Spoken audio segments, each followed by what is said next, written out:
Meeting is recorded. All right. Shall we begin? Do we want to start with the paper, or do we want to go into presentation?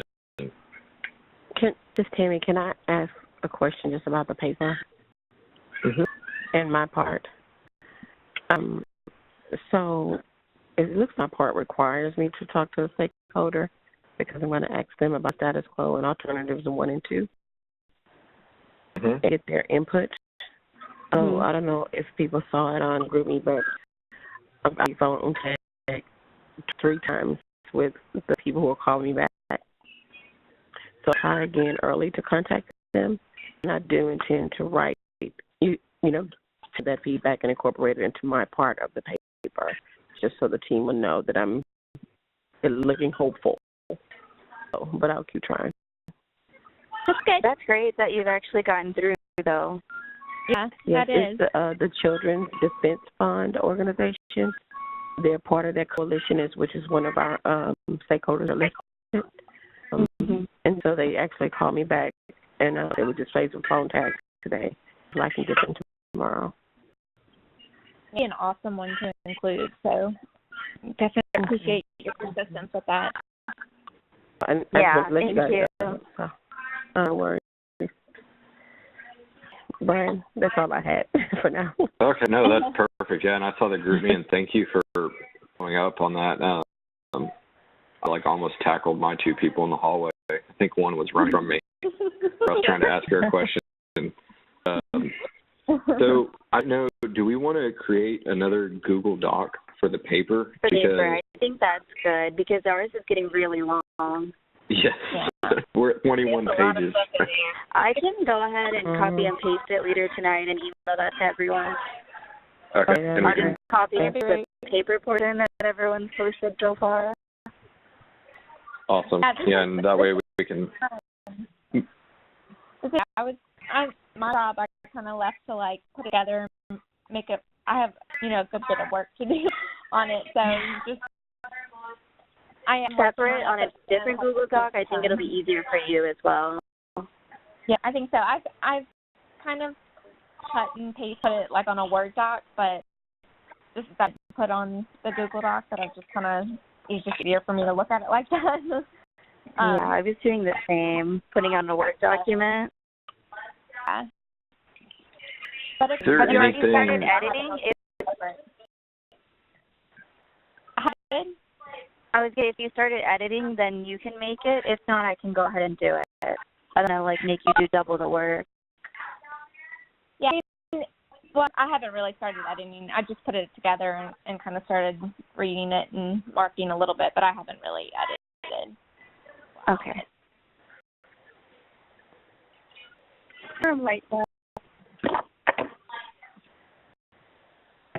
Maybe we could just start do a presentation, and while we're going through the presentation, we can kind of pull it from the paper. We kind of go through the paper in that way too, but I mean we have a little bit more time on the paper than we do the vision. Yeah. Agreed. So does anybody to share their screen and pull up that presentation doc? Instead of watching me fumble around and try and do it? I don't mind. Let me pull it up. Okay, let's see. Unless you want to. Okay, perfect. What? Yep. Okay. Because assuming on this, we're all going to do kind of screen how you had the sections, how we're all going to speak to our own piece, correct? I think that would work. I mean, we can kind of put names on this too, just to kind of give everybody guidance.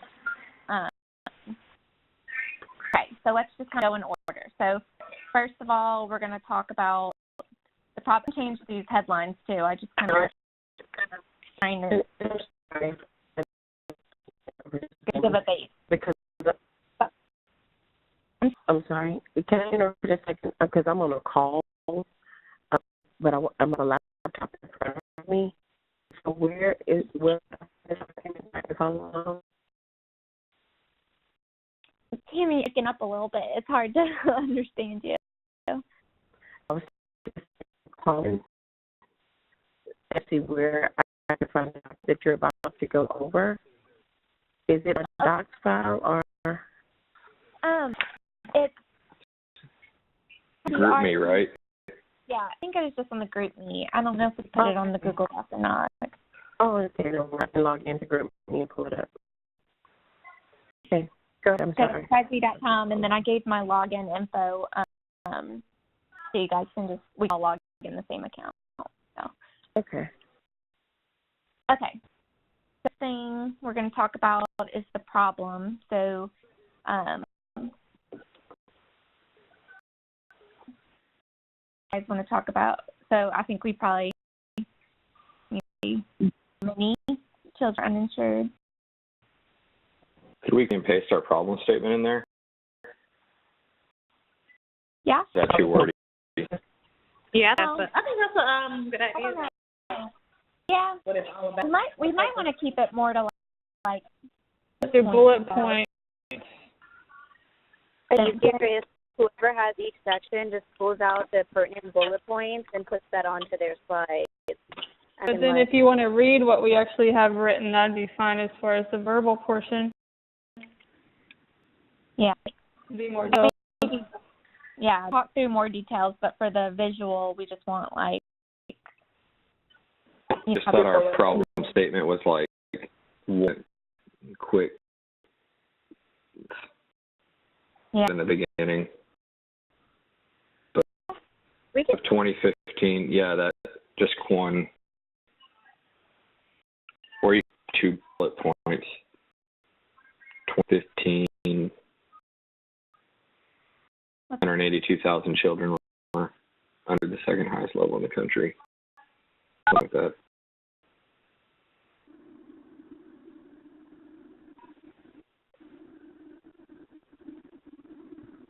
The problem statement is. I think it would have up near the top. This is Casey. On the action and problem statement, in that paragraph, I believe maybe the first sentence. Oh, like page.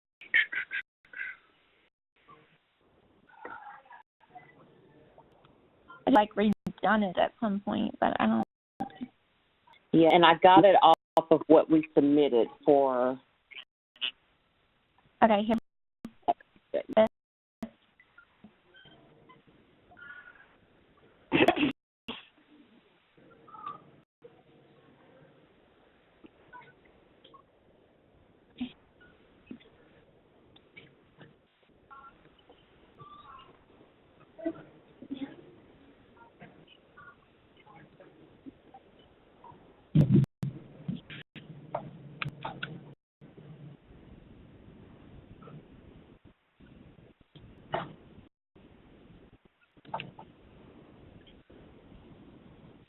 Mm-hmm.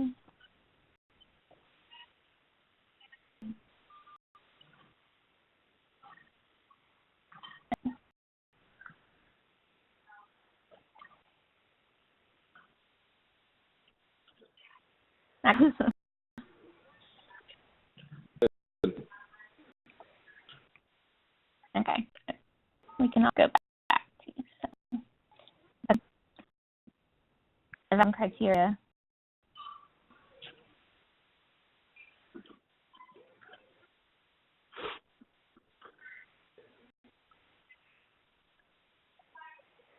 I'd go administrative ability.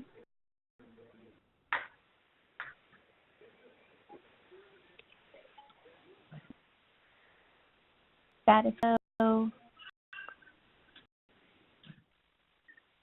Okay. I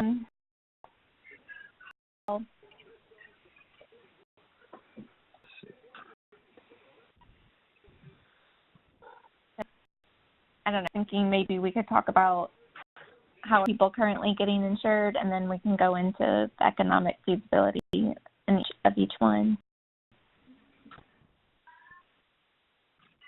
What do you think? I was reading our status quo statement, trying to be back off of that.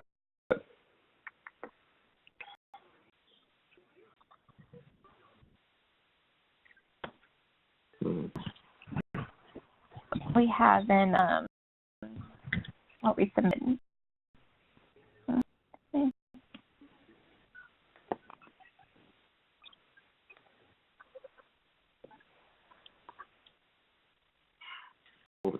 Texas has decided against Medicaid expansion.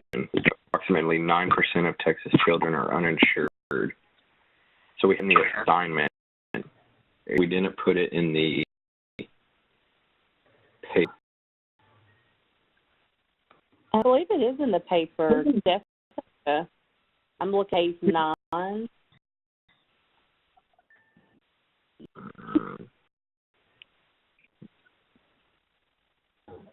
Yeah, I was in I was saying that in the alternatives team assignment, this quote is a little more like let's use that for the paper. Yeah. I have changed it up a little bit. The only thing I was kind of thinking about is just like, and this is like throughout the paper, I feel like there's a lot of spots where we talk about med expansion, like throughout the paper. So I just want to make sure that we're covering, you know, I think that's a big thing, a big reason why there's so many uninsured kids in Texas. But I just want to make sure we're talking about all the other aspects well. The other alternatives, this is Tammy. Did we talk about other than Medicaid expansion? Yeah, and then like status quo. So status quo is partly, you know, there's uninsured children because they didn't accept Medicaid. But I mean, if I'm wrong, I just think they're also asking how are children insured today? What is the status quo of how they are insured today? So we have to talk about, you know, how are the children that are insured covered, and, you know, all of the reasons why they're not classified individually. So I just want to make sure we just don't go too much into the Medicaid expansion and not cover the other pieces of it, if you know what I mean. Medicaid expansion is our alternative one. Yeah. Yeah, we just need to focus on talking. So this is Tammy again. And can you guys hear me okay? Because I'm trying to talk low so I don't be disruptive where I'm. Can you okay? Yeah. Okay. So talk about the status quo, and people are insured today as opposed to the people who are not. And thought I read in the paper that we talked, you know, some people just do have access. Not the expansion or anything like that, but they don't have access, whether it be because of their income. People who have it because they have the income and how they are employed. But the other people, if I read that correctly, it's because they're you know, below the poverty line, or they don't have access. You know, if that access is just the education and the information of what they can do, and they're settling for just their circumstance. It's fair to point. I think some of that, I guess I didn't really understand the first part, where they didn't have access, but they had the income. And they, like those people, the status quo is people who have the income, or they have they're employed, but then them and their children are insured. On the other hand, you have people who just don't have access, whether to the information or they're not informed, you know, they're just not informed of what they can do, or they don't have the income to even pay anything. I'm sorry, I understood. Yeah, exactly. I think that's very writing to me that's very important. Good point to talk about. That's some things that I was thinking that I want we just don't get too cornered into the Medicaid expansion. Just because we do talk about that a lot, and it is important that just read through. Everybody's got their own little part, so it's hard to know, the whole paper is going to look like. But putting it all together, that was just one kind of thing that I was taking out of it was like, man, we're kind of talking about that a lot. We need to talk about some of these the other aspects, like the wellness program and educating parents, because those are that, am I correct? Well, and then so some of the things you on just my said. stakeholder piece, I spoke to a pediatrician, and her thing was, expanding Medicaid is great, but at the same time, a lot of providers don't take Medicaid because it reduces their ability to take their panel to have more commercial injured children. So that's a piece of it. So even if you were to expand Medicaid, it doesn't mean that there would be enough providers. And they kind of spoke into, then I went and researched the level of physicians in Texas and how many physicians we need to get on the national average. And then I have a part in it, how many counties don't even have a physician in them. So, access to care, it's not uninsured, but it's also kind of the underutilized services. That's a great point that she brought up there. I didn't. It kind of makes sense, but it was, look, Texas is not only part of our reason, Medicaid expansion, but her thing was, that's great, you can expand it, but it doesn't mean providers are going to take Medicaid. One, the reimbursements are awful. If you start taking Medicaid, you're one of providers who takes it. So your clinic's going to get filled with all Medicaid patients. So Texas is able to expand its kind of outreach by bringing in more physicians, admitting more to medical schools, whatever it may be. Then there's always going to be that underserved population because they can't go see a doctor. Yeah. Part of it, like Tammy said. Just that, again, the access to the health care service itself is what you're saying. Yep. That the health care service being available.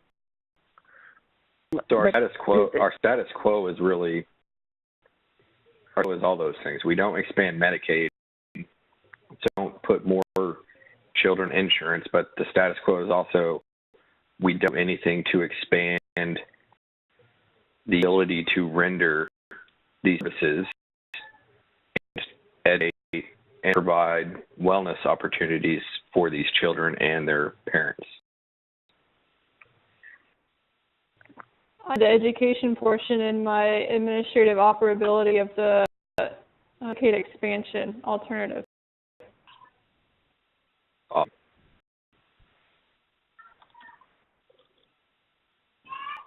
So you said something, Brian. This is Tammy again.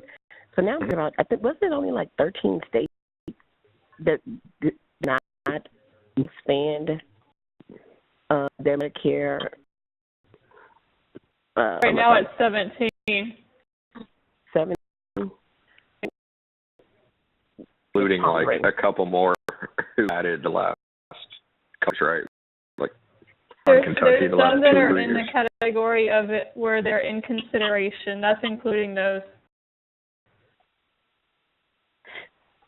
Question, and this is just dialogue. I'm just thinking, I haven't read things that talk about why other states are so successful. A lot of it, if they're successful, let me say that. A lot of it too is are demographic factors, and when it's necessarily not having it, it's also just not asking the questions or pursuing,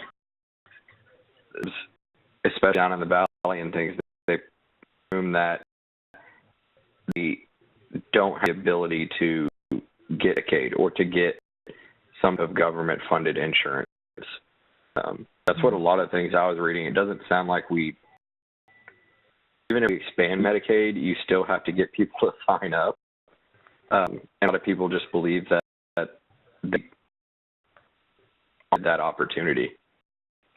One of them, I had one of my references. I forgot which one, but yeah, I mean, even if and we're talking about this subset of population of 7,000 kids that you expand it to more children, to have a parent or somebody go.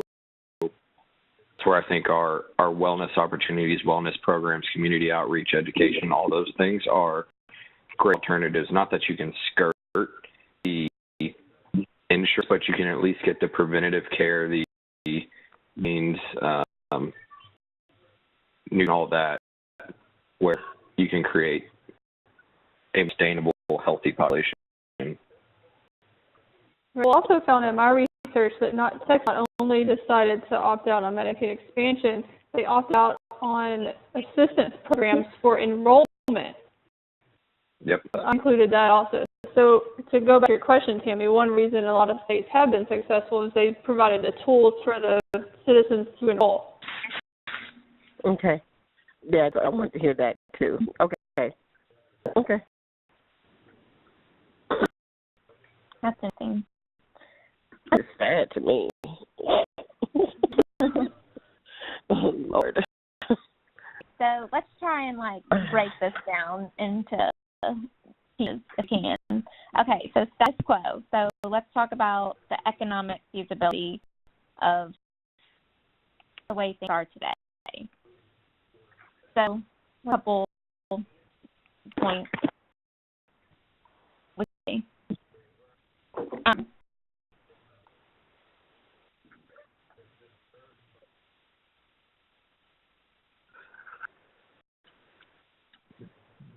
Of our current state? Yeah.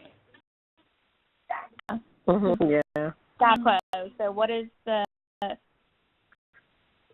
no? I mean, I guess.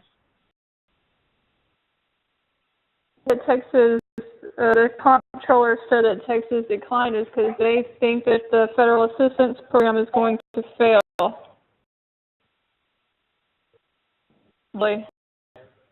I don't know if that would be considered of it. Yeah. That means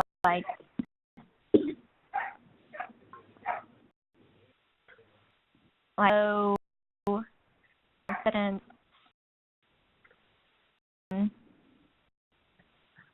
Reimbursement?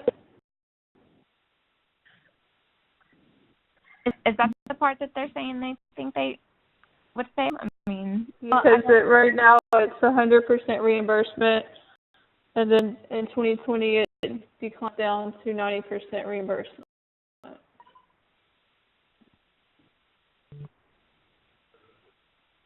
reimburse what? The state budget. Yeah, federal reimbursing The them. federal government reimburses the states that percentage For of Medicaid. Of Medicaid. Low confidence in reimbursement or Federal reimbursement.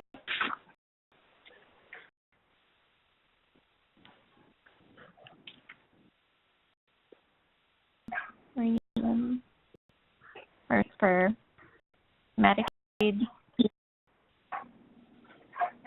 coverage. How would you say that?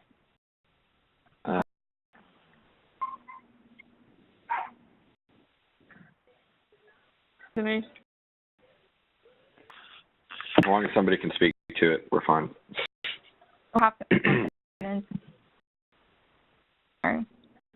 Okay. Can make it better too, but that's if they want to. Okay. What's something else? So if we do, I'm just thinking, if we just did a slide that was status quo, and then it had 3 boxes of that's what the, never mind, that's what your little status quo thing was, and then you click on it and it goes to this. Oh, goodness, okay. How fancy. I was looking at the Google Doc when you clicked on that. Tell me, this is my fancy little pretty. Yeah, I have to get our marketing person to start using this. Oh, shoot.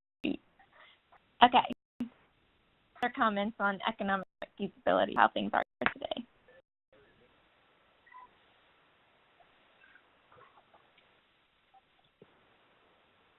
And Do we mention something? This is Tammy again.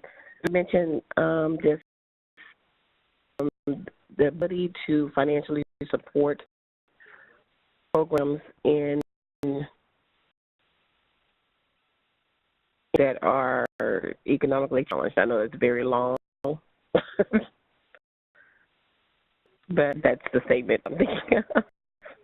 To kind of speak to one of, because we talk later on, we will talk about alternatives related to programming and wellness education and things like that. But all from an administrative perspective requires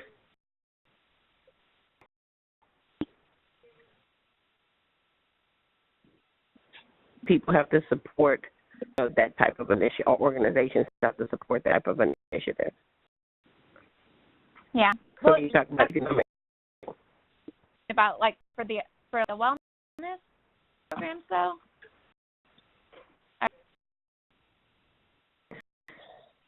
Well, we're just status quo right now, so we have to do all three of these for the status quo, the alternative 1, and alternative 2. So we'll for sure put that stuff in the appropriate spot. But this is just kind of like right now. Maybe insurance coverage is 2 for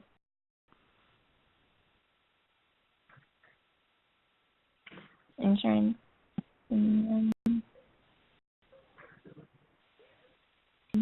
High for. Do you get this one? Yeah, family for fair dependent coverage.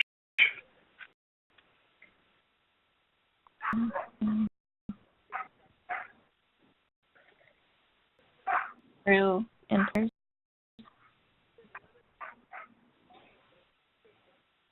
This also, would this be a place to talk about the first service itself? Healthcare, the cost of healthcare. Yeah, that's thinking like the advanced technologies increase prices. Right.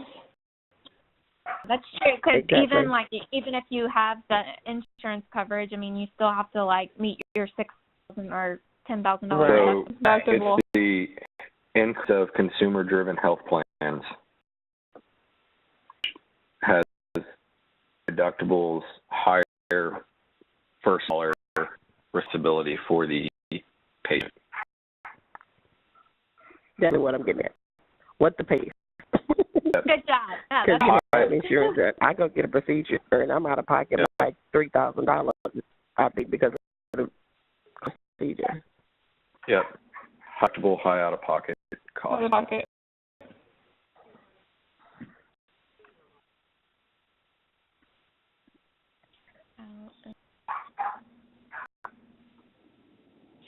I think that's good. Good job. I don't want to. I think we could put more, but I don't want to do too much. And Yeah, less Yeah. is more. No, I think that's good. Okay. All right. Political feasibility. This is we're in a to go through, but this way we're in a conservative. Make sure that we don't miss a thing. Yeah, we're in a conservative state, Philly conservative state. Yeah. Yeah, they are. That's up all the bullet points. Done. Though I consider myself socially more liberal and fiscally conservative, at some point you just got to Band-Aid off, right? Move on. Never had one bullet point, so we got to have at least two. Yeah.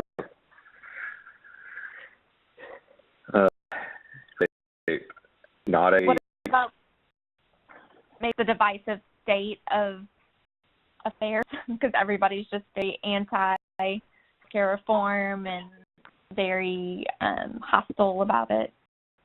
I'm on those lines. I don't know.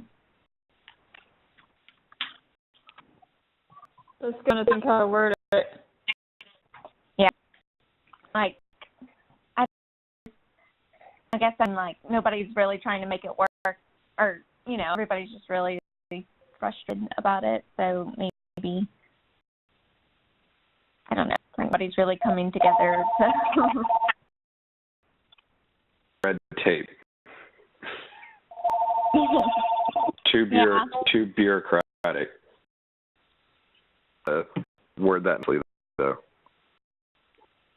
Yeah, I don't... Why on the appropriate level of rollbacks? No. I'm thinking. I'm not silent just because I don't want to say anything. I'm thinking. Just give me a second. I just in paper. Let me go back to the paper because I've run Something across about representing political agenda. Yeah, and it's two active bills in. I don't know, but I know what those are about. We're not going to use that. No.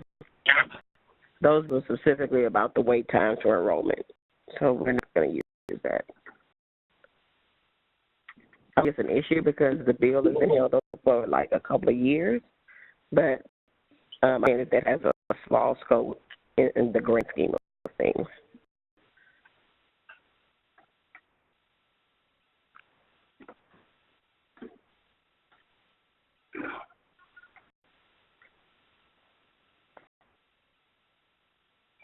Can I come back to this one? Okay, I can do that. Okay, and then,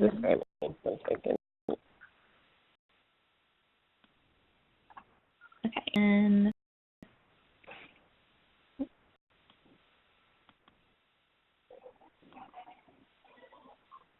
Quick question. I'm sorry.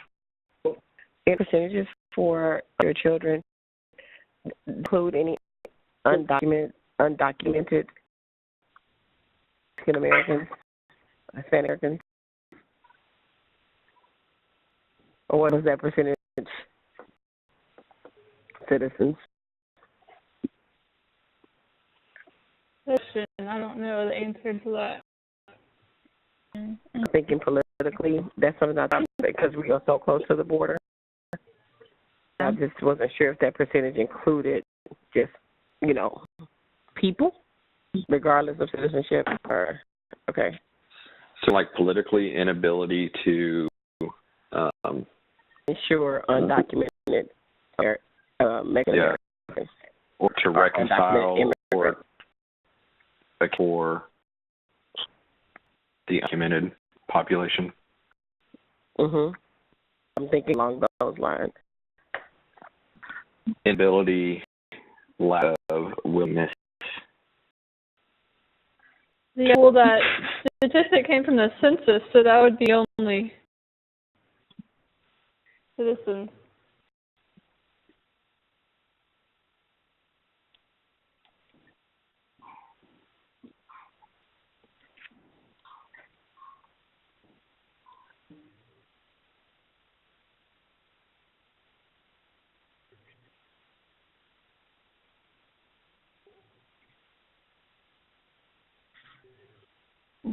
And I would say even, okay, so I'm reading, I'm looking at this article, and it's just talking about how documented low-income Mexican Americans who have not met what they're calling a 5-year waiting period in Texas, and I don't know if that's still 5 years. That may have changed. But it's like a 5-year waiting period that's required for Medicaid benefits.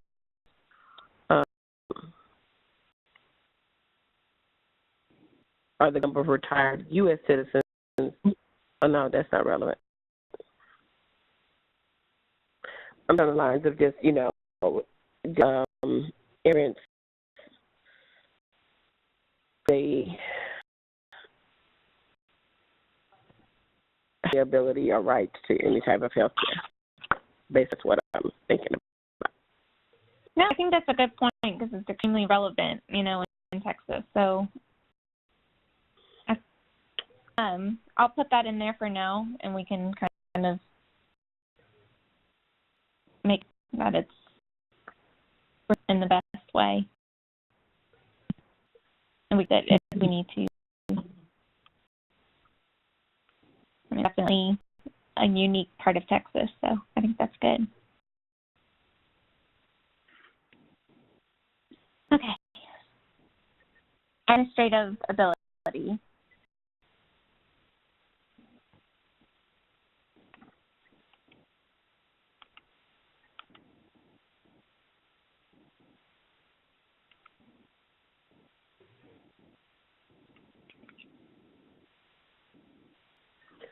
When you say administrative ability, are we talking about just the personnel, the people it would take to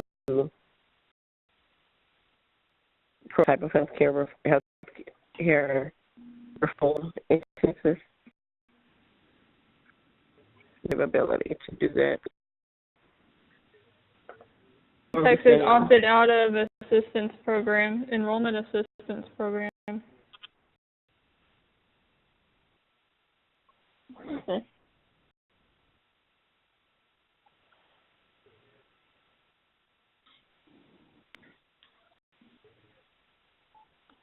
Keep doing it.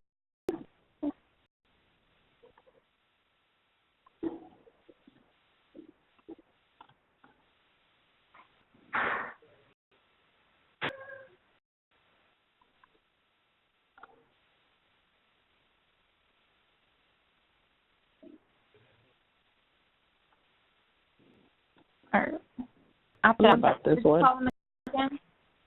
Assistant program.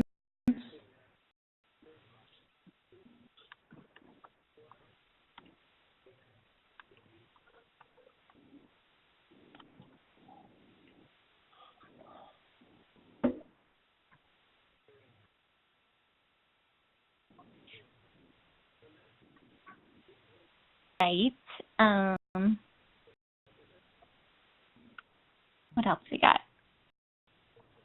The waiting period would be administrative. I think the place to mention that here. Exactly do you mean waiting period?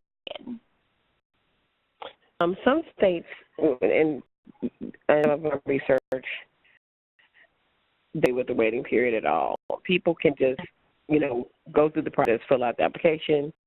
It's not 30 days, 60 days, 90 days. So just like you can get on, like whenever you start a new employer, you have to wait 30 days before you're eligible for coverage. I guess the waiting period is you. Are we talking about employer coverage here, or are we talking about Medicaid? So Medicaid is. Is that a federal requirement or a state requirement though for the wait period? Every you say requirement or So to choose whether they implement the wait period or not? yes. The Okay. fields that I listed, those were fields. Other states have done away with their waiting period. And so you have to wait how long? I want to say it's still 90 days, and they're trying to. I think it's also a Texas House bill. That's, I'm sorry, I'm trying to get back to our Google document because I Apply. What's waiting? So you apply for Medicaid, and then you have a 90-day waiting period. What's the wait time for jump 90 off days. point? Okay.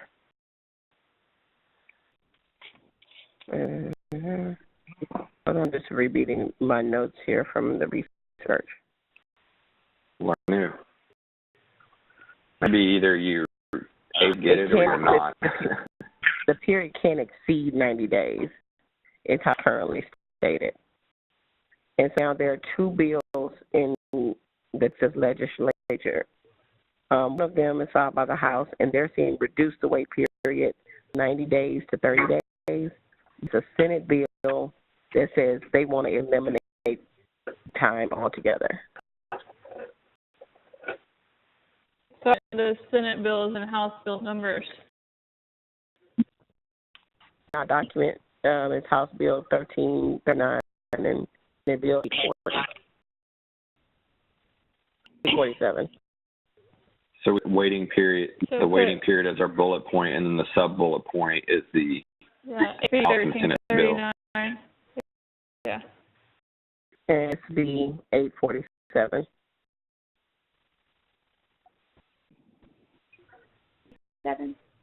Yes. So, right? Senate Bill 847. 1339.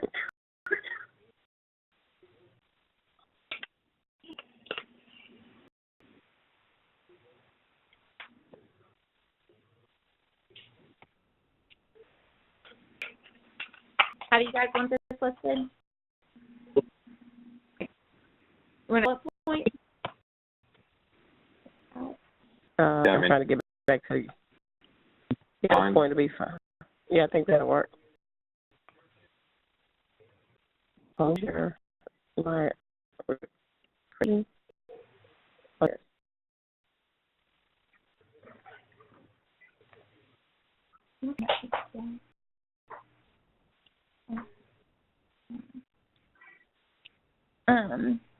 Okay. Now, So can we record directly to this presentation? Do what? Directly, kick over directly into this presentation. Oh, no. I haven't. I think we were going to do, Okay. somebody presents it on their computer via WebEx, and then slides come up, you just talk WebEx, right? Talked about last week, and then everybody just keeps your phone on or your line on mute until it's turned. Be able to guarantee that everybody's present?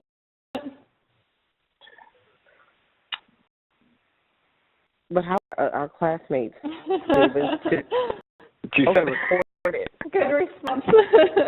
I was wondering if anybody could see my screen. I was doing the same thing.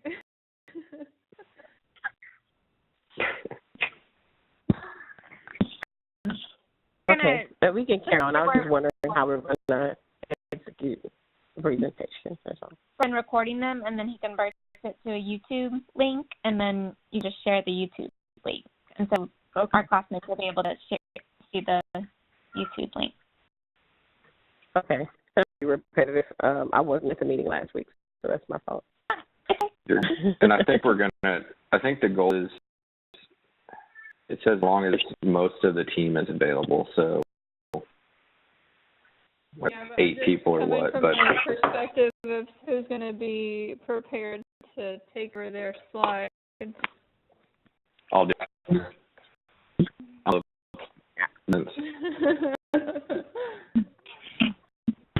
And I'll just speak over my slides. So is the part we just went over, is it more like, I know it's status quo, but is this kind of like setting the stage for our the meat of our presentation?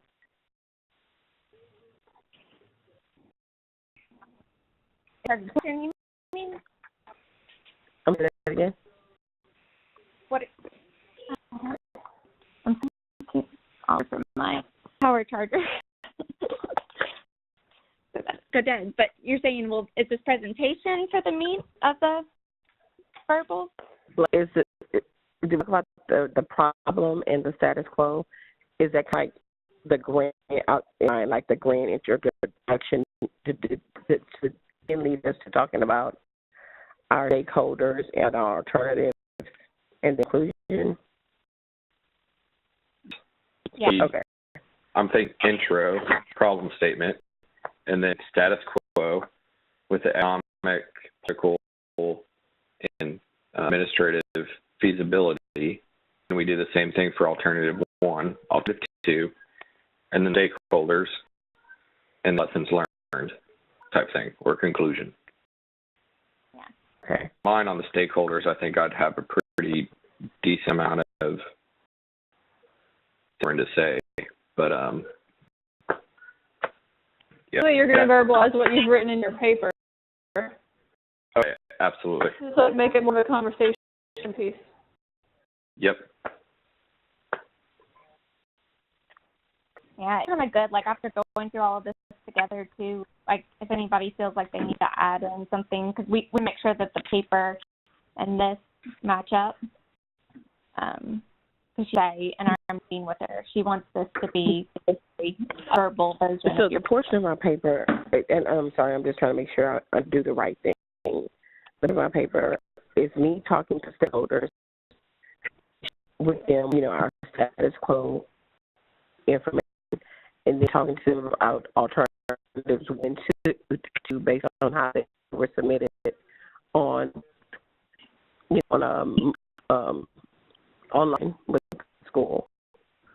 And that feedback, along with some of my research, and I'm writing my paper, and then I'm going to turn that into a slide or 2 or 3. Yes. Yeah. Okay. Or, I mean, we were trying to get that through that tonight, but possible. But we talked once last week too about a small group to get together and just try to knock this out a little bit faster once we're ready to feedback today. If we could get the slides together, like some bullet points of the slides, then maybe tomorrow we can go through like who's going to thought what and make sure that, I don't know. So I know people feel like this is double work or double duty. Can we? How do you feel if we walk away from this? Look at alternatives, break those down into bullets, and just come back with a set of bullet points, and everybody's like, okay, let's keep that one, let's not keep that one, let's keep that and that. Or this is a better use of time. We can put our brains together and just formulate the bullets. It's going slowly, but at least we can make that we're all in agreement. Okay. I mean, it kind of helps us all round out, but each one of us has been thinking during the last week, and we all put it on a piece of paper.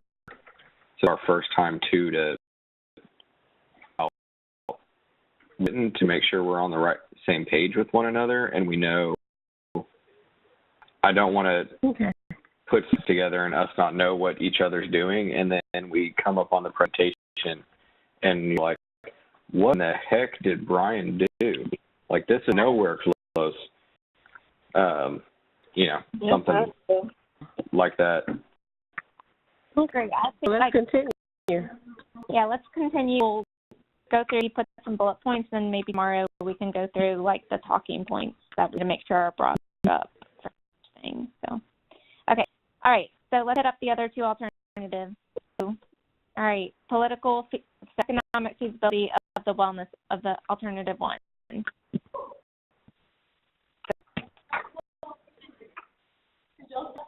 Do we wait till Terrence is available? This is his portion.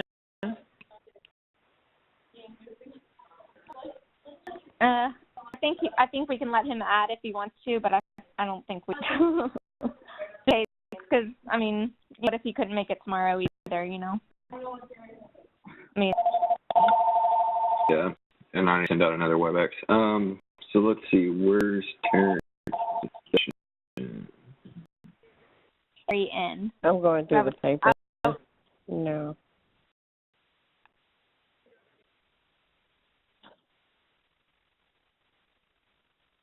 Copy and paste that graph. Let me see.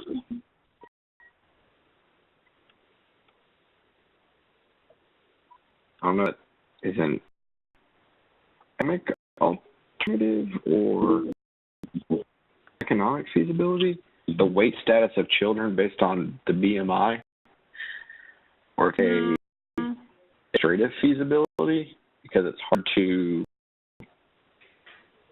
have that many kids.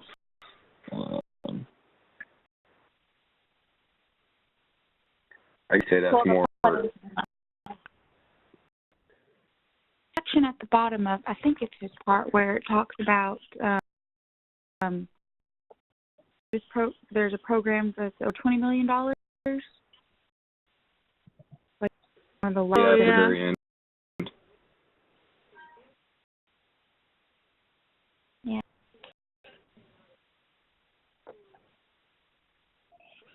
More I'm trying to economic. find where you guys are reading. I see. Page, He posted like at it the at very end, bottom. one. It's the second to last sentence in the whole paper. So you guys on the Google Doc paper, I was looking at what was submitted for alternative. So let me go to Google Doc right quick. And according to the annual report generated by the Alliance for a Healthier Generation, total revenue for this program is over $20 million for the 17 fiscal year. This fund programming, development, and management, and administration. Development, management, and administration. Oh.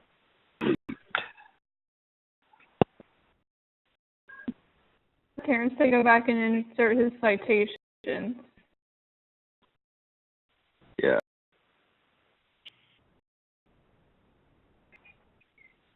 Were the differences below or was something we had created? Under his, Yeah, but he needs to, like, where it says that stat, Cite $20 them. million, he needs to cite that.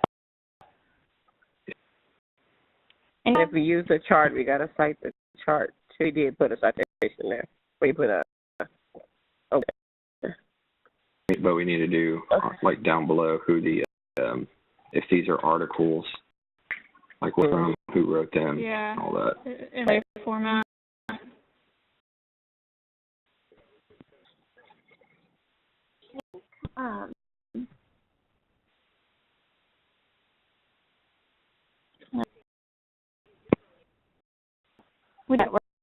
We're clearly stating too that economic feasibility, the political stability, and the ability. She likes everything to be crystal clear, like every little piece of it. I just want to make sure.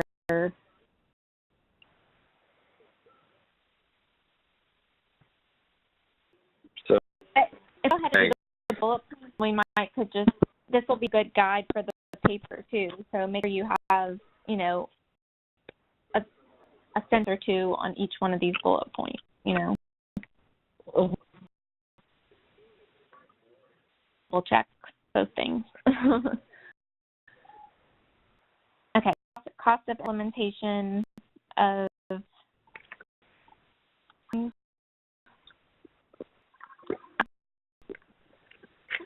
so this is what you were saying, what I mentioned earlier, this would be the better place for her.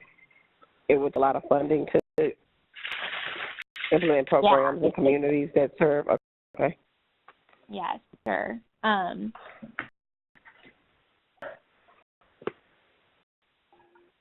Cost of Is it the cost to even inform or market the program, or is that an implementation of the program? Well, we could break it down like cost of To program, educate about a program, implement it and then educate people about it. Then having of great jobs. Yeah.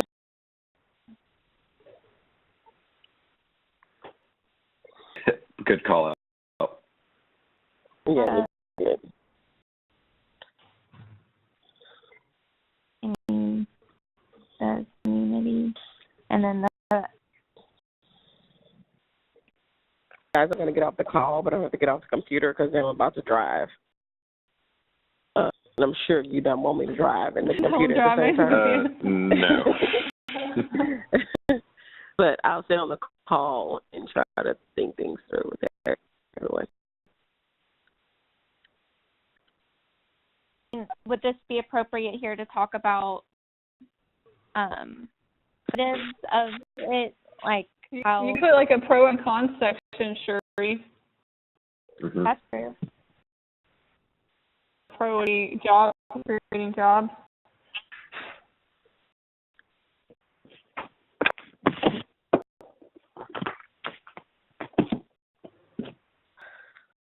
But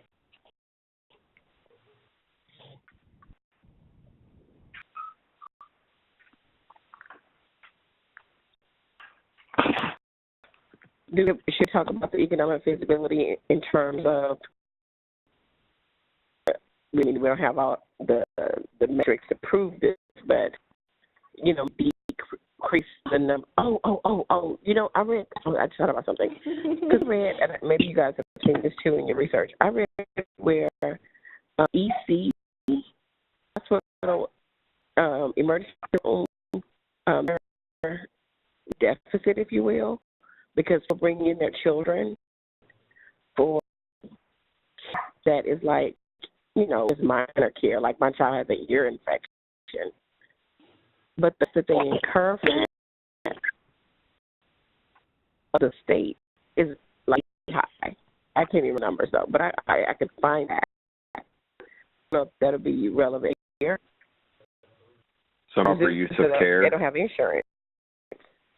They just go to the EC because their child has an ear infection, and that's like minor.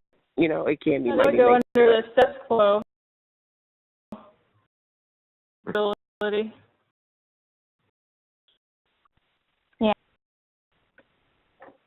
I'll go in just a second. I mean, that should be an administrative piece, Thank right? you for scribing for us. Getting the use or proper not right. Thinking like where they could go. What's their alternative? Yeah. Instead of going to the I just blank. What do you call like outpatient versus inpatient versus ED versus the physician office? Is the place of service or Facility usage?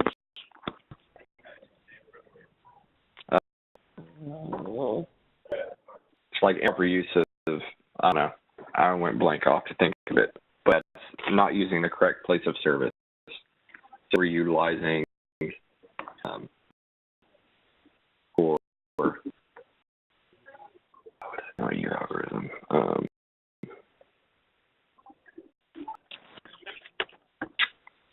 Unavoidable, they're avoidable ED admits. Not needed to be seen at the emergency department. They can see in a lower place of service. I'll actually find my words for that. Are you thinking like your next level emergency care center? It's kind of like being able to use a physician, like a PCP versus, or even an urgent care or a like walk-in minute clinic type thing versus the emergency department. Find it and I can go back at it to Prezi. All right, what were we saying for status quo, like fraud or maybe not fraud, but this misuse? I mean, something we want to talk about here. Feasibility. Yeah. Is it under economic? I'm mute because it's going to get a little loud. Hold on. Because it's a cost. Are you talking about uncompensated, like the ability of the uncompensated care? I don't know. Well, I guess just how she was just talking about misuse, people going to the wrong places. You have to associate with cost of it. So cost associated with misuse of, and then whatever Brian's term is.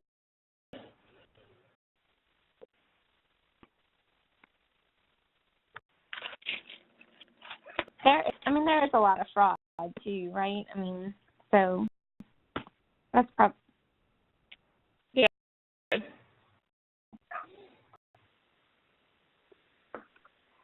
Okay. All right. Alternative.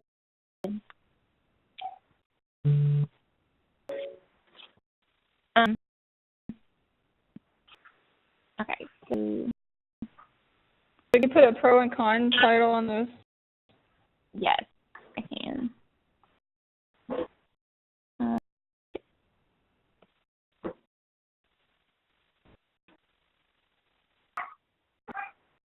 That's the con. Oh, I need to put that. Oh, good thing this is a open not.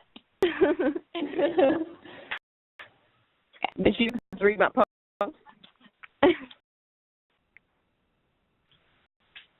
Let's just read what I posted.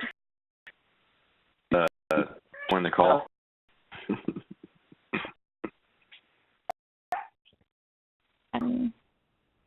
Issue apparently.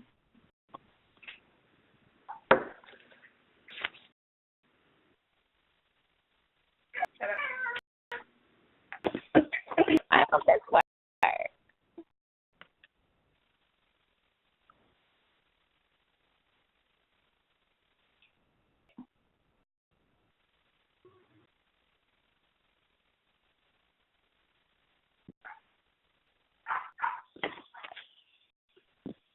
And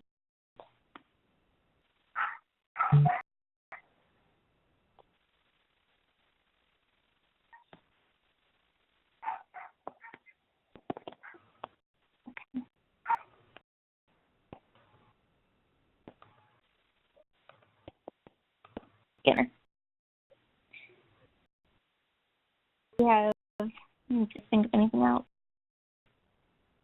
Job creation.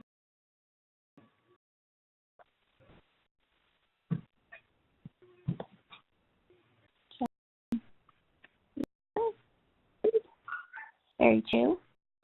I like that. There's stuff on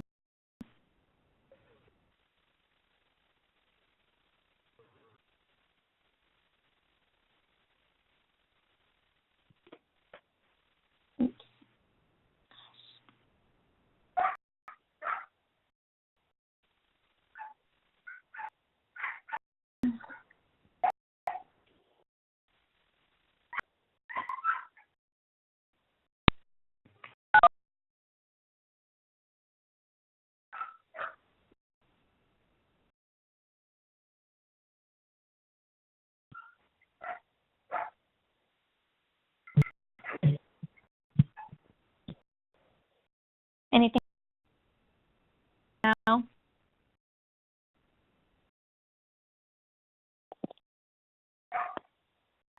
This. I was thinking something about lower cost. There's a lot of stuff there about because so many sick people don't have insurance, so they go to the providers and the hospitals and the ERs and everything, and then don't pay, and so all the paying customers get charged higher healthcare costs because they're compensating for all the people. So that's kind of going with lower care costs due to, just health relation. Make sense? Yeah, I know what you're getting at. I put saying in my part of wellness alternatives. I'm back. I got kicked off the call. The building. Sorry.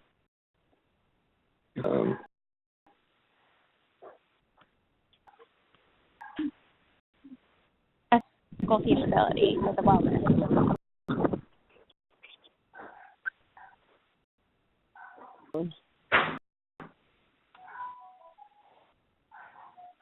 That would Texas conservatives feel about. So I mean, one pro is that it's essentially it's cheaper than state expansion. Maybe not necessarily for state since it's reimbursed fully, but it's a lower cost alternative. Taxpayers? Yep.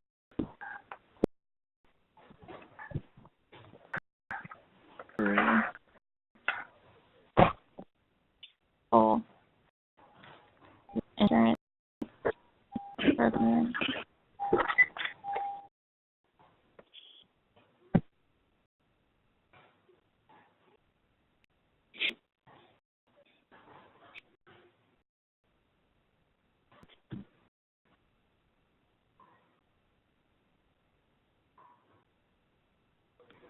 Need to go back to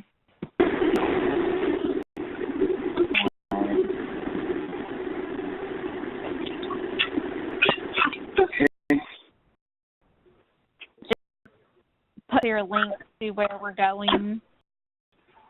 Putting a political feasibility item. What should we talk about? Something more inclined accepted by Parties? Yeah. Since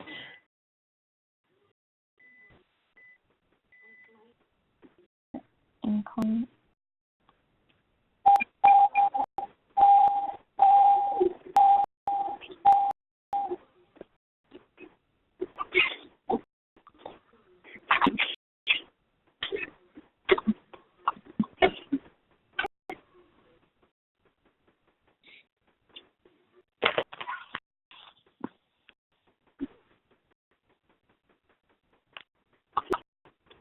What else?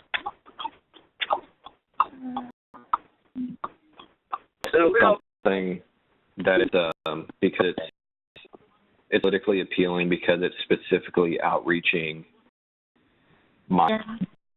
I was thinking that exact thing just now. Like, it's children, so surely people can come together around. Yeah. It touches your heartstrings a little bit more. Yeah.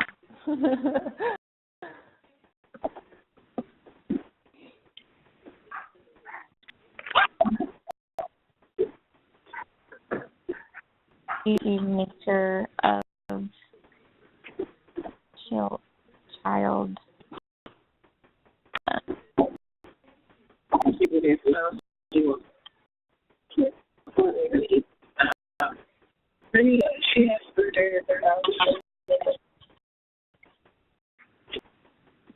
Okay. Anything else?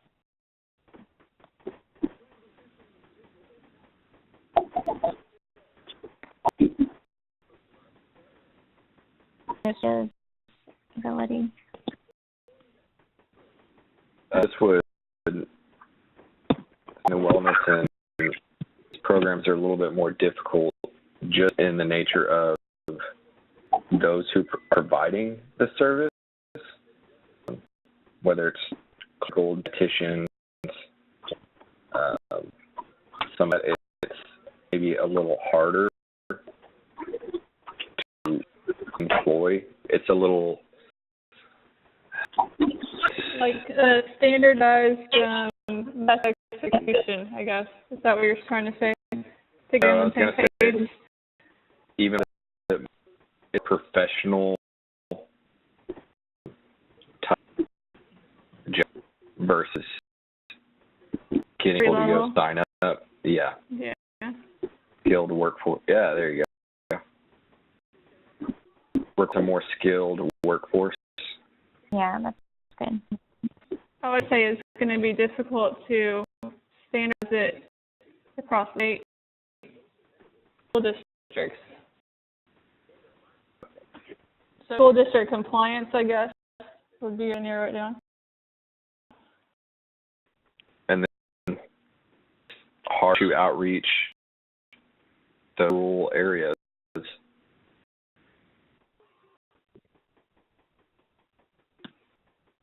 Really have to find people who are committed to do that. I mean, that's the biggest challenge will be commitment, because I've tried to do something like this for just working in my community or in the community of my church.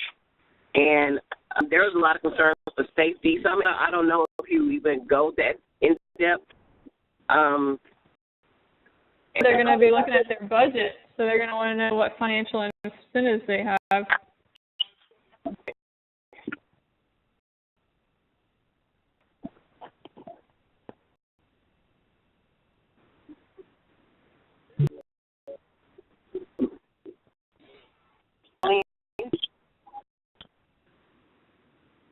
What? No. Sorry, I was texting on the group.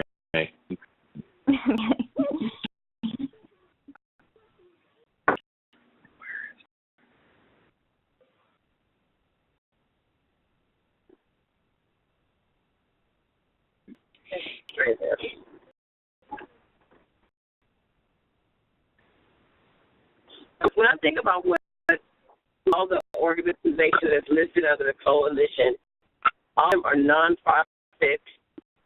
They have limited work, work time. I'm not trying to talk against them. I'm just trying to administratively. I think we probably covered it, and that's just to employ the right people to the work. Yeah. I think it still goes back to, and kind of touch base on it on my part, is, I mean, there's still a lack of infrastructure to provide basic level of care just with physicians. I think we're going to have the state to have the ability to mine nutritionists and educators to get done. I mean, that's part as well as It's going to be hard, but I think, at the same time, I'm thinking about it. We're like focusing on the negative a lot, and if this is a alternative that we're recommending, we have to kind of sell it, So. That's why I'm bringing up the negative to try to think about how to reverse that. That's the problem. Now, how do we? Like, agree. Rural, like Texas has so many rural areas, right? It's a huge state. How in the heck would we reach all those people? But one of the things I remember at one point we talked about, I can't remember the percentage, but it was a huge percentage that of insured that lived in 6 counties in the whole state. And so maybe to focus on that part, like how, maybe we're not going to reach every rural area, but if we focus on just certain areas of high population of uninsured, then we can really hit a lot of people in that way. Focus our efforts on the rural counties without health services. So one point I had was to increase the medical programs could help increase the medical knowledge of expecting mothers in order to provide proper care when the baby is born. And then I have kind of stat the first year of life and the new brain in the development in the first 3 years. I mean, is that thing you want to get to? Is then I'm more of a stakeholder. That's what the person talked about, how vital the first couple years are, and especially for expecting mothers. Yeah, That ability to get to them before they're born. Be a part of it, but I do like the idea of the areas, what the percentage rate was that you described, the high percentage of the county. Yeah, you could just focus programs and those should still make a huge impact, And so what you described can be a part of that, as early life preventive services for expecting mothers. you know. Yeah. Yeah, I get some of this too where I don't put all my stakeholder stuff into the alternatives. Yeah. Make sure we have that all like good and blocked off to certain parts, because that's, we feel like right now there's a lot of repetition and we just need to we're at once in the right spot. Yeah, the one part, I mean, I'm not saying that every process works for every team, but only because our paper isn't really drafted.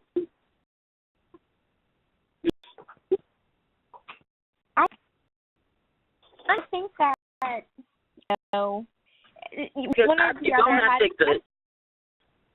I think because we're 11 adults with lives all trying to work together, and it's just hard to work that way. But The engagement factor is, it's like basically what we're dealing with here.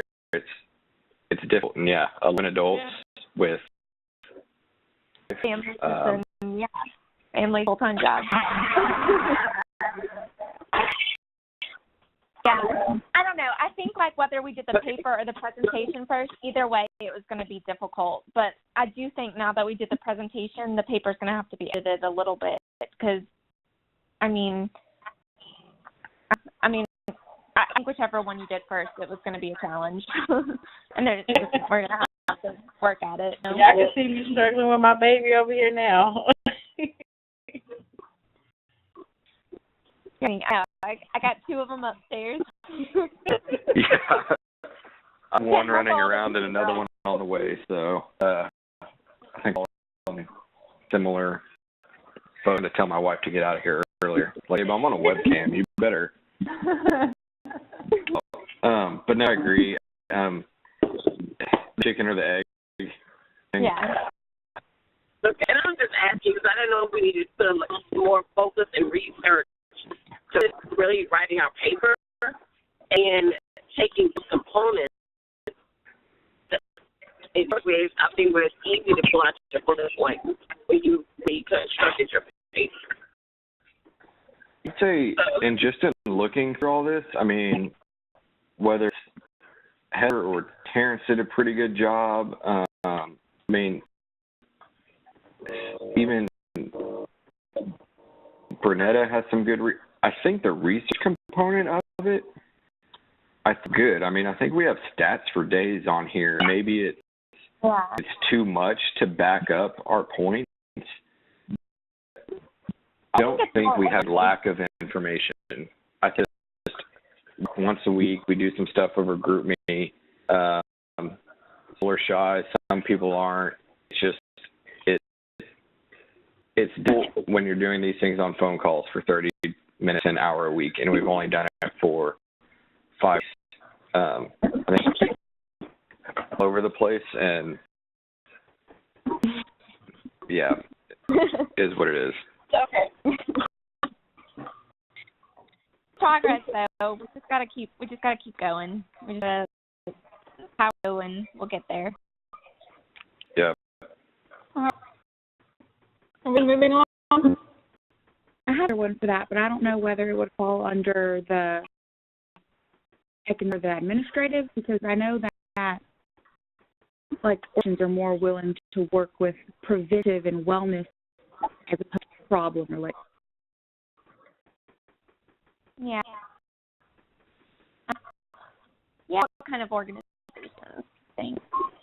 Well, there's a lot of research, and funding. Yeah, to that point, are more. Wellness, what plans and visits, as opposed to a wellness plan would help. Sorry, my word. That's what you're saying. Yeah, it allows you to get to the patient before they have an adverse episode, getting to them before they cost an exorbitant amount of or have something that can't be reversed. Right. but what exactly organizations are y'all tout? Like, And well, wrote in my paper here in Dallas, it's Diabetes Health and Wellness Institute, and it's about preventive outreach and educating patients regards to, I mean, it's funding from this and for healthcare systems, a nonprofit, to Wellness Institute in Dallas that poverty-stricken area, lack of access to care type region than other parts in the city receive federal and government funding through grants and research initiatives. so would fall under political or economic, do y'all think? Political, because people are more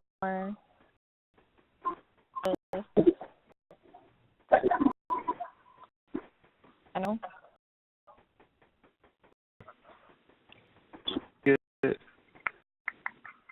Can you get economic again so I can refresh my mind what we have?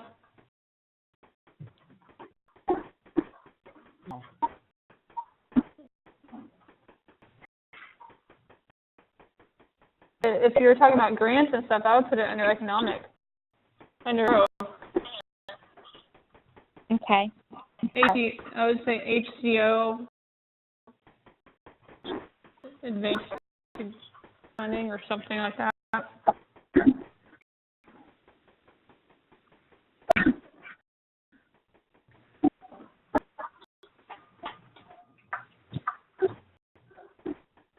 Second?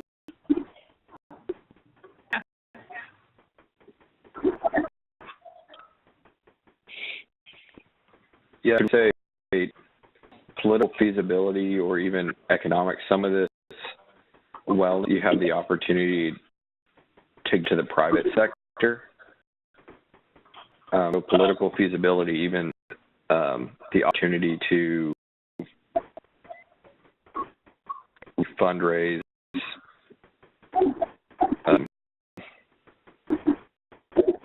support from their, I don't know how to put it,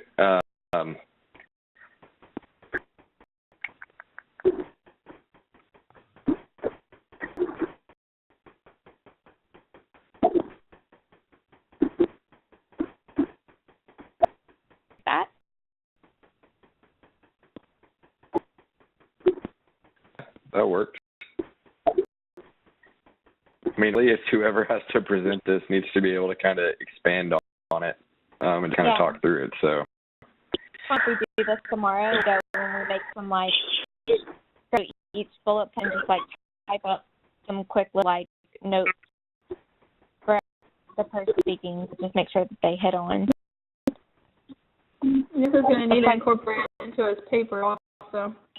Yeah, especially since everybody's not on the call. I mean, we need to make sure if someone that's not on the call has to do these talking points that they leave out really important parts, you know. So let's just try to get through the bullet points tonight, and then we'll do talking points should be quite quick to go through if we already have our bullet points, I would think, but I could be wrong. I don't know. agreed. All right. So for this one, I had 100% reimbursed through the year 2016.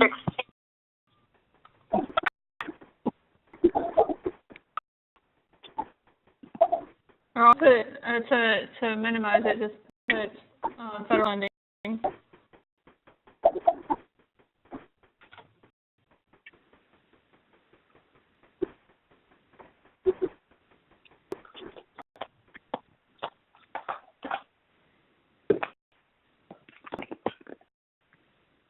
And in 2015, only 43.6 for Texas because they weren't Medicaid expansion. 4.6%.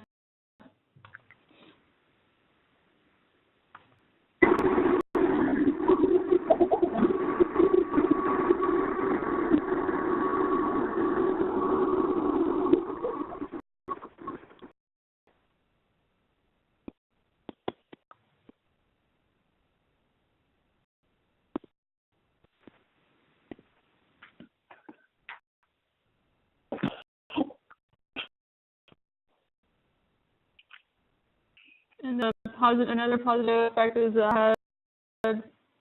reductions in uncompensated care for AOs.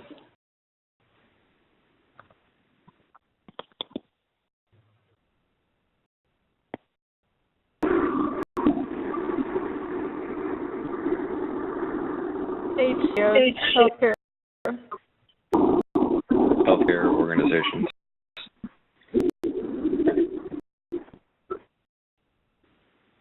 Yep. Go ahead.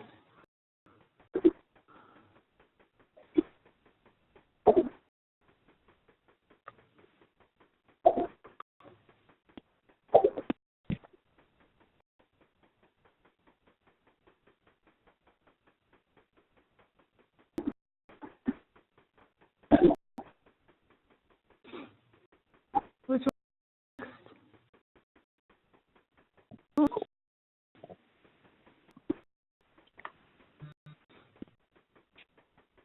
one is not trying to look up my laptop anymore.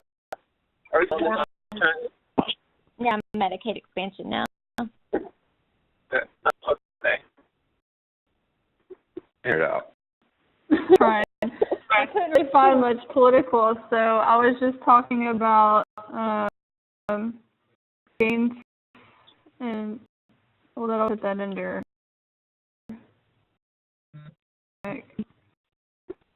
I really couldn't find on political advantage, so if y'all have any suggestions. I basically put, but we kind of copied it over to our status quo about Texas reasons police are declining coverages because they think the federal assistance program will fail financially.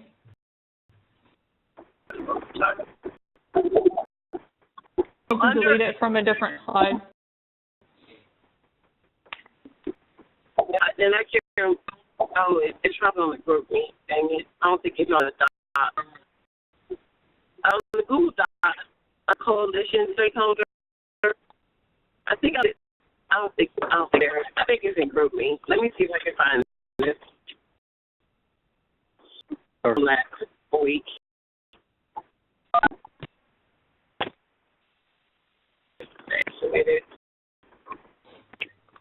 Hey, guys, Terrence, I just joined in the meeting. Terrence? I think we'd stay on, but now, huh? Actually, I didn't think we would. I'm so tired, y'all. Tired. What's tired? Who needs sleep? Yeah, right. Where do you want to put the federal assistance program will fail financially? Okay.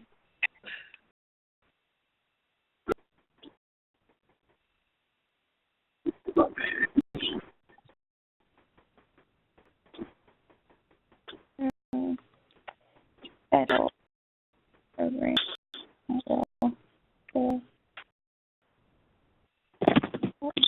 Oh, God. Can't type.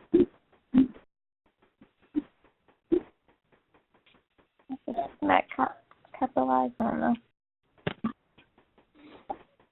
And then to cover that, I had that stakeholders believe that Medicaid expansion would provide gains of $1.8 billion in revenue. Oh, yeah. Who's the home phone? No. I was wondering the same thing. Okay. Sorry. fine. Revenue.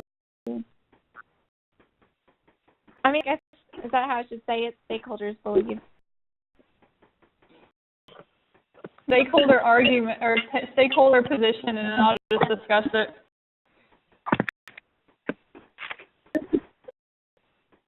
I think this point is a good point to make those.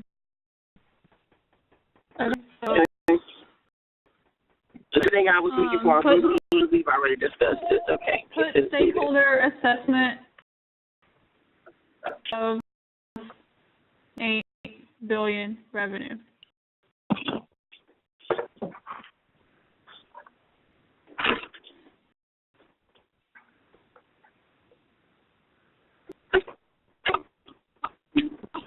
I not know how to type that right now. It's hard when people are watching. I know. And this is like my time. I'm like asleep. Oh, yeah. Do administrative real quick. Yes.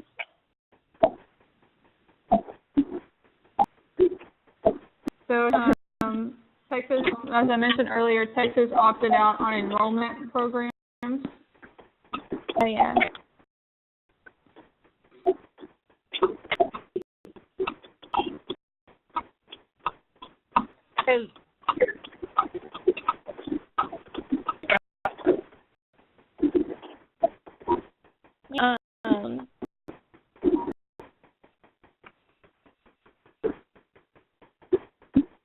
And Texas opted out. Do we want to talk about like the value of enrollment? This is or difficulty to enroll. Yeah. Yeah, but this is. I think this is supposed to be proposed, right? So we talk about like how we need to increase rate of awareness. Yeah. Increase staff members. Administrative ability, increase the technology via personal devices and online to make it easier. And how we speak to we're talking about impoverished people. I'm trying to be negative, Heather. I'm just trying to think it through. You're talking about impoverished people, and you talk about technology needing to enroll. And I'm not saying we should remove it. It's but then also, what would we do to reach people who can't afford computers, laptops? So, some processes to meet the needs of lower income counties or communities. Well, what I found was comparing the programs with Arkansas and Kentucky, and they effectively implemented assistance programs. Now, that didn't specify what the assistance programs were, but only they hired specific personnel, like state personnel, to help educate and execute the enrollment.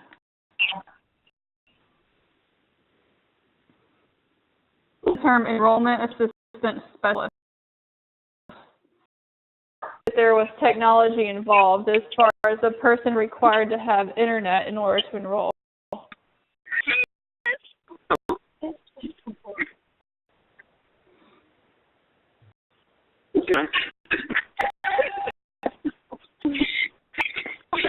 I'm sorry about that.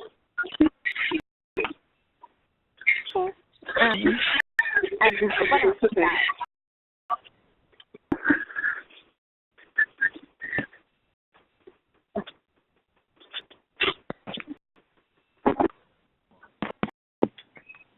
So can we say technology assistant tools and staffers to enroll?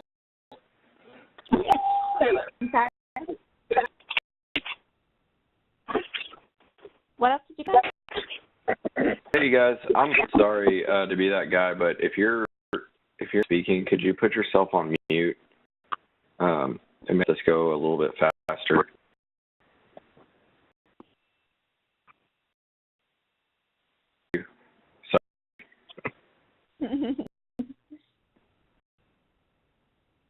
He was sure he was saying staffing.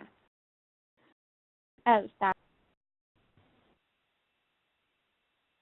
Well, maybe we could do like, yeah, I don't know, maybe technologists in schools and things. And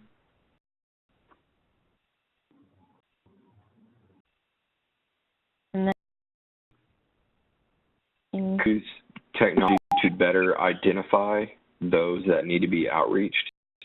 So, what maps of the population that need to get enrolled, that using analytics to determine of grade. Yeah.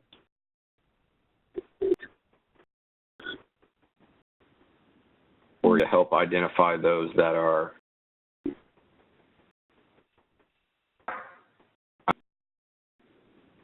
it's probably a political hot topic, but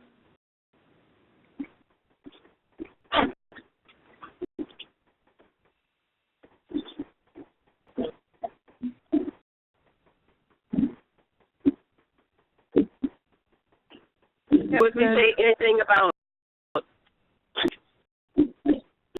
anything related to just the administration and employing people to go through the school systems?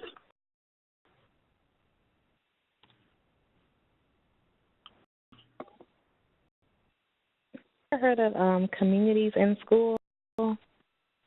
In schools, it's an organization. Anybody ever heard of it? no. I haven't. I have a work with them. Therapy, and I contract for schools, and they have this program in A-Leaf, and I know they have it in other areas, and even Georgia, because I saw a big billboard for them. But somehow they get like lists of at-risk students, and they work with them throughout the year. They even provide services for parents. Like I know at one point, I think they assisted with like if they had to pay rent. So maybe like partnering with somebody like that to get more stats and info will be like a developing partnerships. Yes, with organizations such as communities and schools to help outreach and identifying. So participation. Administrative ability, put socioeconomic and behavioral health initiatives. It goes with education and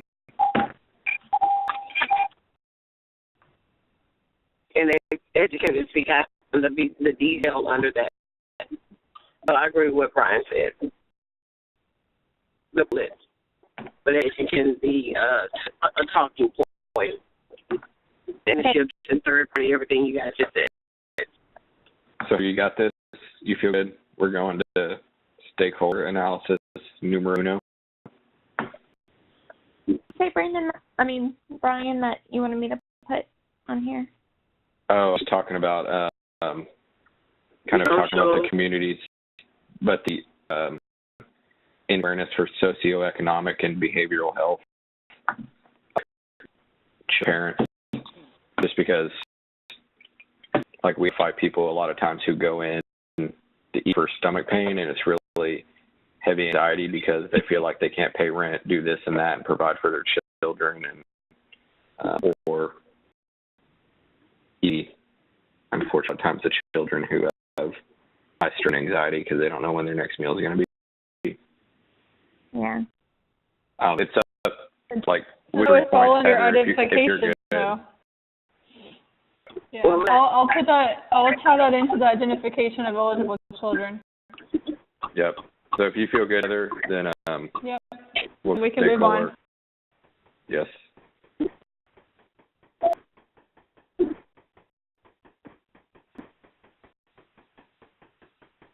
Remove these little pictures, but those aren't the people I talk to. I'll have to adjust that, but okay, successes and challenges. So,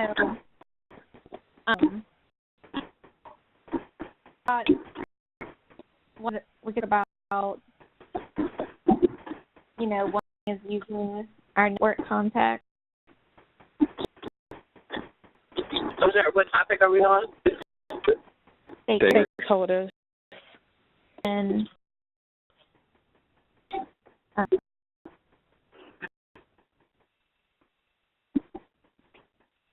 I know a couple people were getting sent to email, so maybe talking about that.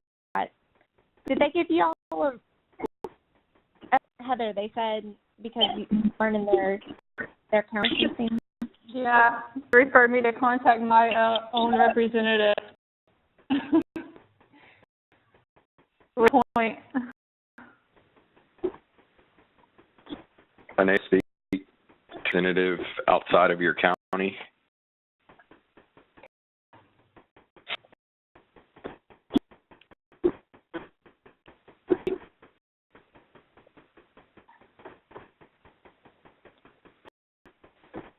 And then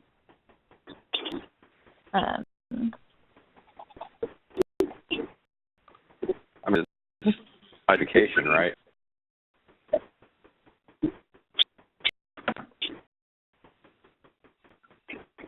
something like email or getting sent to inbox. No. Yeah, follow up with me today, asking more questions about input I wanted. So I should be hearing back soon from them.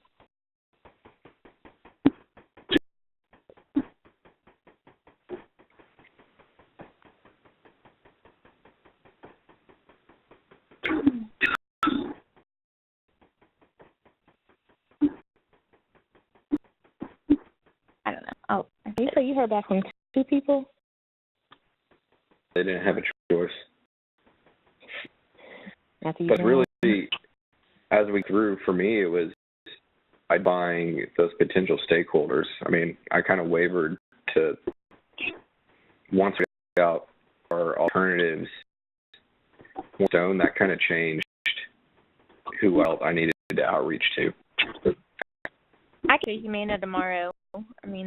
If it. Honestly, if we speak to the difficulty, I know if Tammy, if she's able to get to hers, but I don't know how stakeholders we need to continue to push, because I've got some pretty good information from the 2. I made 2 pages on this thing, so. Yeah, and I just think, I don't know, I just started, after talking to her more about the definition of stakeholders, I'm starting to feel not confident in humanity. Being human, being a good one, I'm just not sure.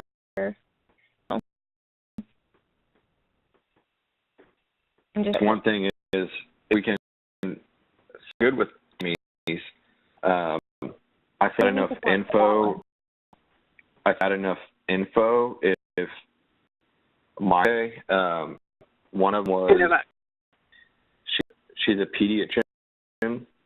She sees children as well as a mom.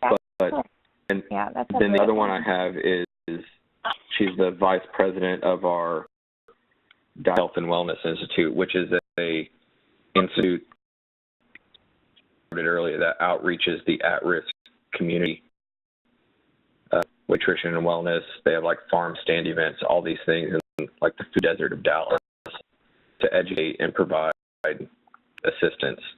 So if they're okay and we can, I'm confident enough we have enough information on stakeholders to have you follow up. I'm not saying don't do that, but yeah, no, I kind stress of agree. out about it. It's no big deal for me to do it if I know I have a contact, but I just don't know if we need it. It's not Pamela Reed at Humana, is it? No, I don't know.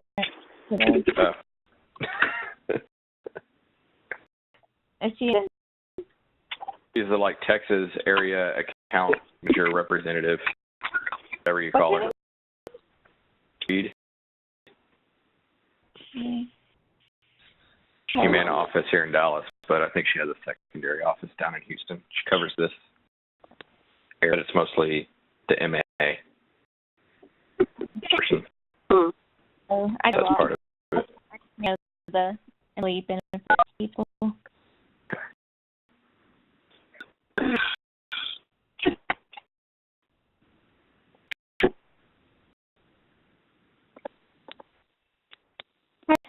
So, do you put a person, or should I just delete this? Put a picture of, or And consent on my people to use a picture. well, we will just delete that person then. It's kind of, I went and watched Shell's video. I don't record stakeholders. It's like, oh, that's good now. Yeah.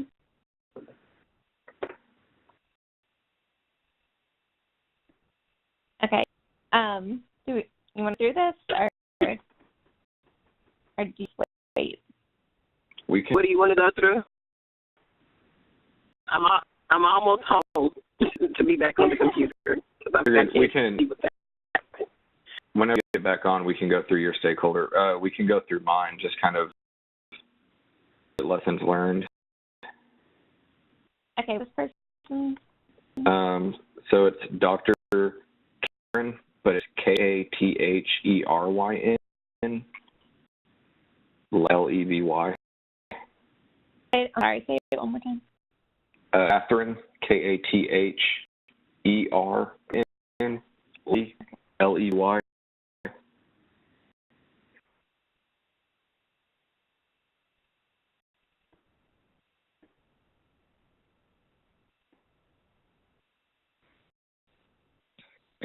And do we have titles or anything, or? Let's put what it is. Okay.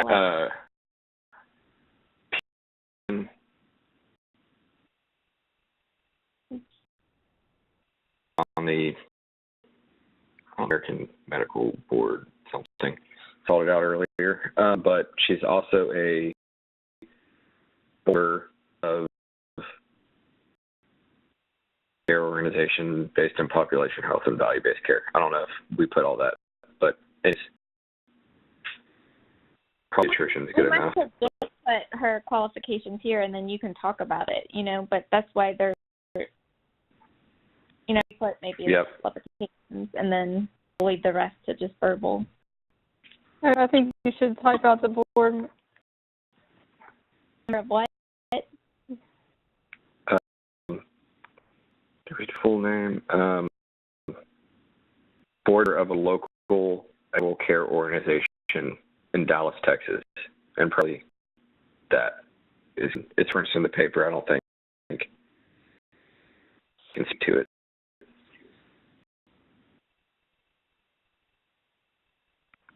Okay.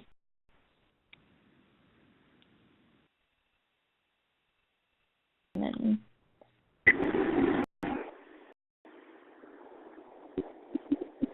All right. So, perfect. Going back. But it may be too.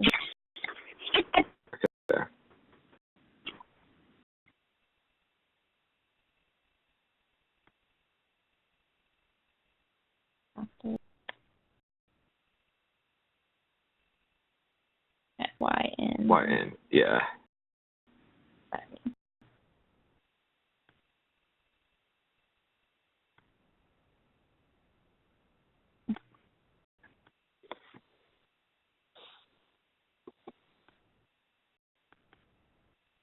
All right, this person.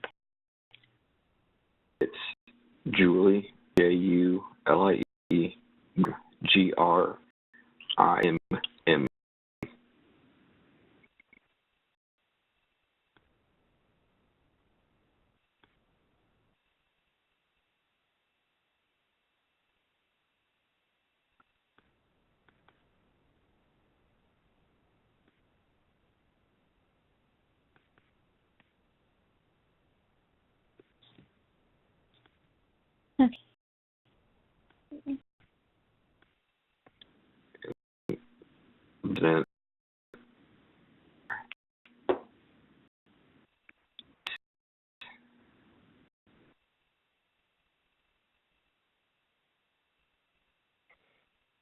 health and wellness institute. Doctors if are treated. So do you want to put? Do you want me to put any bullet points here, or just talk out whenever we get on the slideshow? Just kind of lessons learned, what to read with, and then potential pros and cons, and then different things that they mentioned. I think we need bullet points on that. I think, oh gosh. How do you put their phone? Sorry, I had no idea what you just said, Cherie. I don't think we need bullet points. I think this is good. And we can just, unless you want it to help you, I mean, I think we're good. We're good. Let's just leave it at that.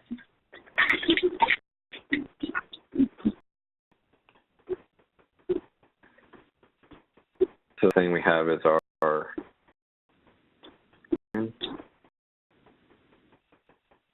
we're not going to have a slide for that, but we don't slide for like the intro or conclusion. It's just that. So,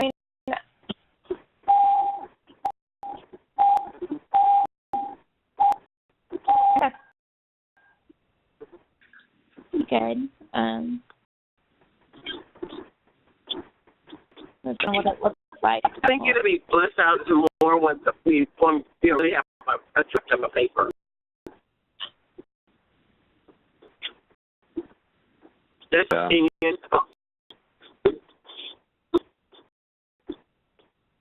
It's got good transitions. Someone used this how you say pretty. They used it in a grad. That was my first time seeing it. This is pretty impressive. Why is it going so fast? I got looking through. Oh, okay. I couldn't see your mouse, so I just thought it was automated. You can use your arrows. Okay. So will one person be navigating it for us all? Yeah, I think that'd be fine. Okay. Probably the best way to do it. It's pretty easy. You just get to the front and then just you can hit the arrow buttons as you go through it. Oh, I see. Cool. And it's like opinions. You can like change backgrounds and everything and all that. So I don't know. I like it. But thank you for subscribing. I've been done it before and not easy to do. But thank you. Wait. Yes, subscribing. Yeah. Subscribing. Oh, no business. Thank you.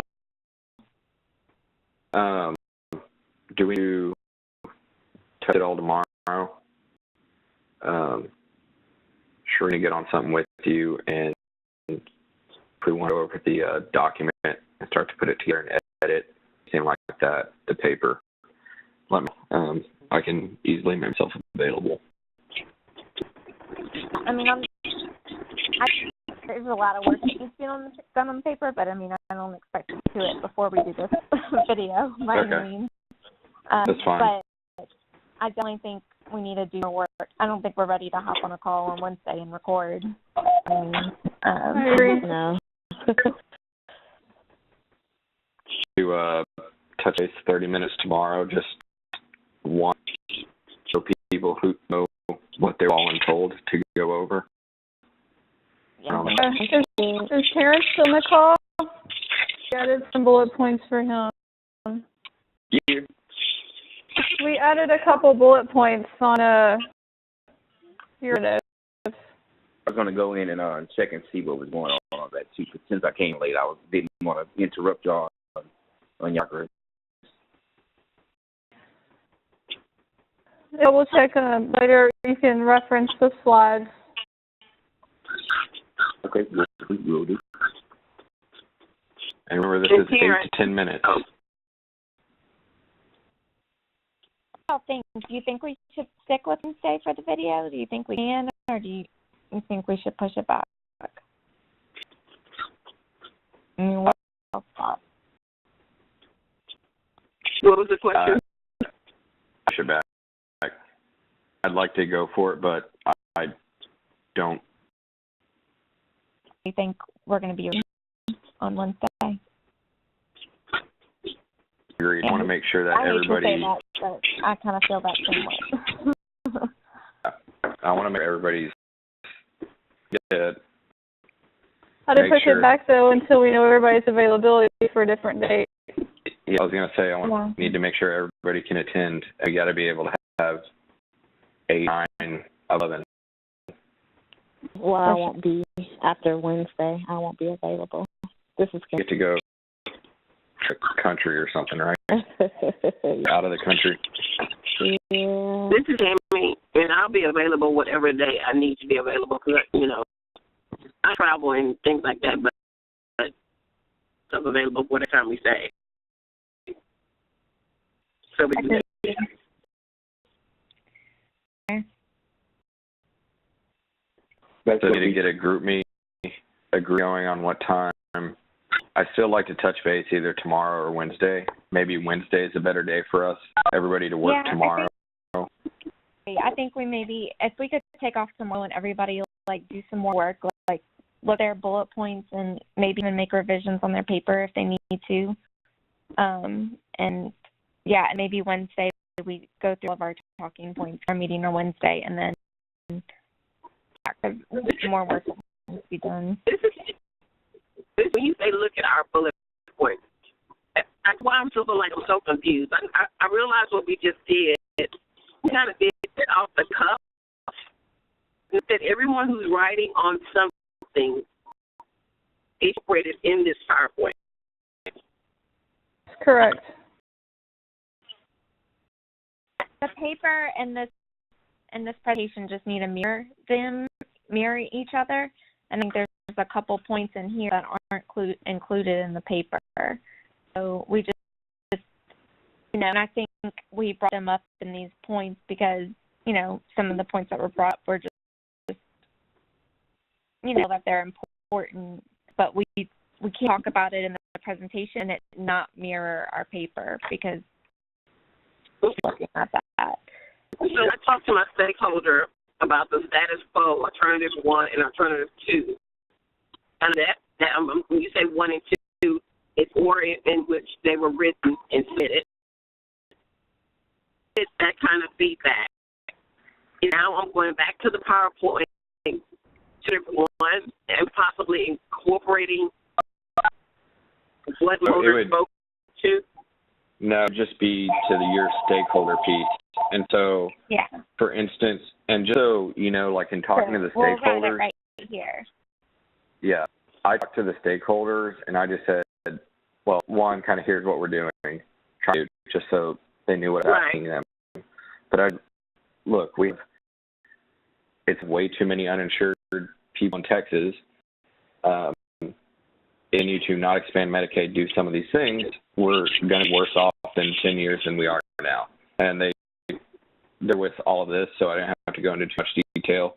But I just said, what are your thoughts on trying to expand Medicaid, outreach, and educate parents as well as to cover children to drop the uninsured rate? And that's where my pediatrician, when I talked to, said, that's great, but I don't think it's necessarily the right go.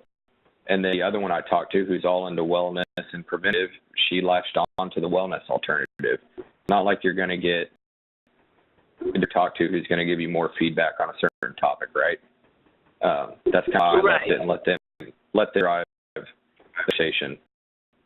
The professor said, leave it kind of open-ended and let them drive. Right, and so the reason I'm playing phone tag is because that's a very in-depth mention about was and the project. And some questions like, my team is very curious to know what strategies has worked, what has not worked well, and years.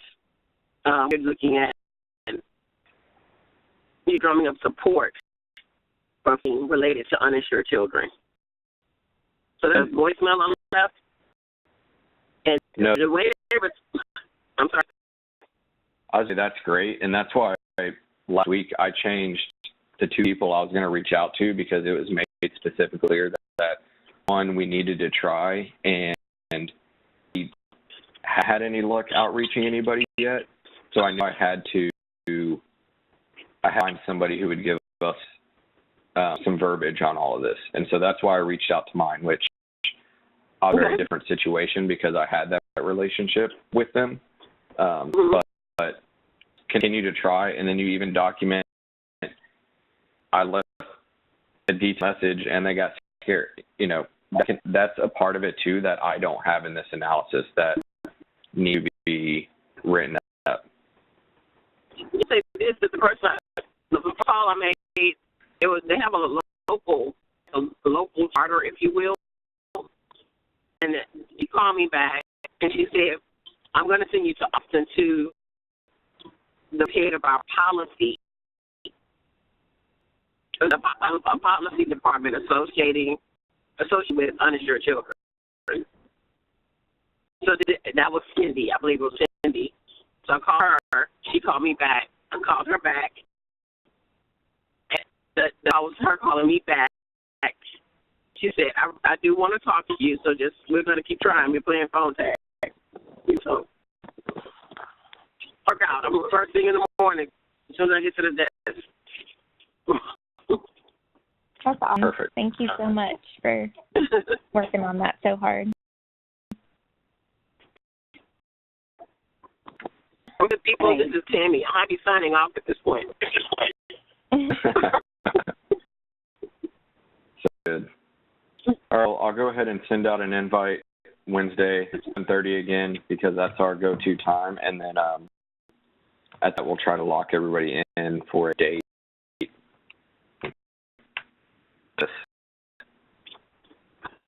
Terrence, still on the line? Thanks, everybody. Wait, Terrence, are you there? I'm here.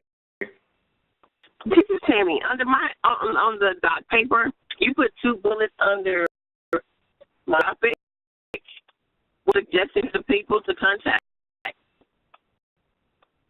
Let me go and see, because I don't remember. Oh, we can group me. Take together and just kind of hit me on group me. And then, All right, I will. oh, thank you. All right, Andy. All right. Bye-bye.